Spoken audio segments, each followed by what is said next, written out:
ఈరోజు బైబిల్ అధ్యయనం యోహాను సువార్త 1వ అధ్యాయం 29 నుండి 51 వచనాలు. ప్రార్థన. తండ్రి, మేము మరొక రోజు అనుభవించినందుకు కృతజ్ఞతలు మరియు మీ మాటను అధ్యయనం చేస్తూ మా సమయాన్ని ఆశీర్వదించండి. మమ్మల్ని మీ దగ్గరకు రప్పించమని మేము కోరుతున్నాము. యేసునామంలో ఆమెన్. యోహాను సువార్త 1వ అధ్యాయం 29వ వచనం నుండి. మరువాడు యోహాను యేసు తన యొద్దకు రాగా చూచి, ఇదిగో లోకపాపమును మోసికొనిపోవు దేవుని గొడ్డపిల్ల. నా వెనుక ఒక మనుష్యుడు వచ్చిచున్నాడు. ఆయన నాకంటే ప్రముఖుడు గనుక నాకంటే ముందటివాడాయనని నేనెవరిని గూర్చి చెప్పితినో ఆయనే ఈయన. నేను ఆయనను ఎరుగనైతినిగాని ఆయన ఇశ్రాయేలుకు ప్రత్యక్షమగుటకు నేను నీళ్లలో బాప్తిస్మమిచ్చుచు వచ్చితినని చెప్పెను. మరియు యోహాను సాక్ష్యమిచ్చుచు ఆత్మపావురము వలె ఆకాశము నుండి దిగివచ్చుట చూచితిని. ఆ ఆత్మ ఆయన మీద నిలిచెను. నేను ఆయనను ఎరుగనైతినిగాని నీళ్లలో బాప్తిస్మమిచ్చుటకు నన్ను పంపినవాడు నీవెవని మీద ఆత్మ దిగివచ్చి నిలుచుట చూతువో ఆయనే పరిశుద్ధాత్మలో బాప్తిస్మమిచ్చువాడని నాతో చెప్పెను. ఈయనే దేవుని కుమారుడని నేను తెలిసికొని సాక్ష్యమిచ్చితినెను. మరునాడు మరల యోహానును అతని శిష్యులలో 2 నిలుచుండగా అతడు నడుచుచున్న యేసువైపు చూచి, ఇదిగో దేవుని గొడ్డపిల్ల అని చెప్పెను. అతడు చెప్పిన మాట ఆ 2 శిష్యులు విని యేసును వెంబడించిరి. యేసు వెనుకకు తిరిగి, వారు తన్ను వెంబడించుట చూచి మీరేమి వెదుకుచున్నారని వారినడుగగా వారు, రబ్బీ, నీవు ఎక్కడ కాపురమున్నావని ఆయనను అడిగిరి. రబ్బీను మాటకు బోధకుడని అర్థము.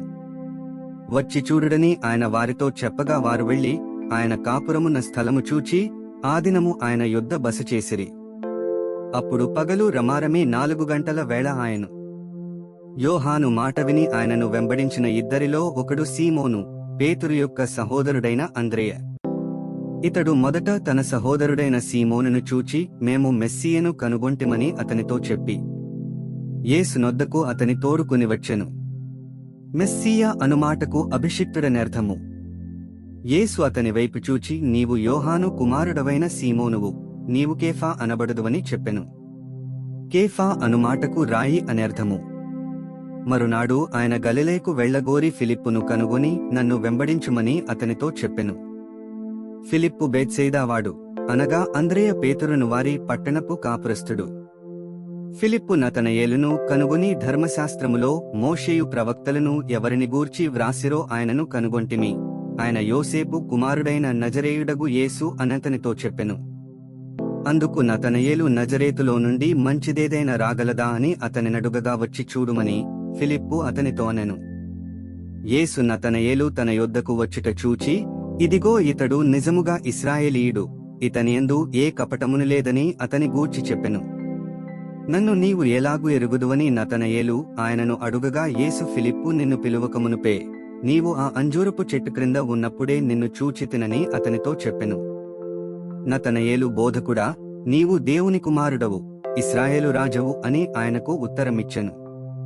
అందుకు యేసు, ఆ అంజూరపు చెట్టు క్రింద నిన్ను చూచితినని నేను చెప్పినందువలన నీవు నమ్ముచున్నావా? వీటికంటే గొప్ప కార్యములు చూతువని అతనితో చెప్పెను. మరియు ఆయన, మీరు ఆకాశము తెరవబడుటయు దేవుని దూతలు మనుష్యకుమారుని పైగా ఎక్కుటైను దిగుటైను చూతురని మీతో నిశ్చయముగా చెప్పుచున్నానెను. 51 వచనాలు చదివియున్నాము. ముగింపు ప్రార్థన. ఓ దేవా, మా విలువైన సమయాన్ని నీ వాక్యాన్ని అధ్యయనం చేసినందుకు ధన్యవాదాలు. మా మార్గాలలో నడవడానికి మరియు మన సత్యాన్ని ఇతరులతో పంచుకోవడానికి మాకు ధైర్యాన్ని ప్రసాదించు. మీ పరిశుద్ధాత్మ మాకు మార్గనిర్దేశం చేస్తూ సర్వసత్యంలోకి మమ్ములను నడిపించునుగాక. ఆమెన్.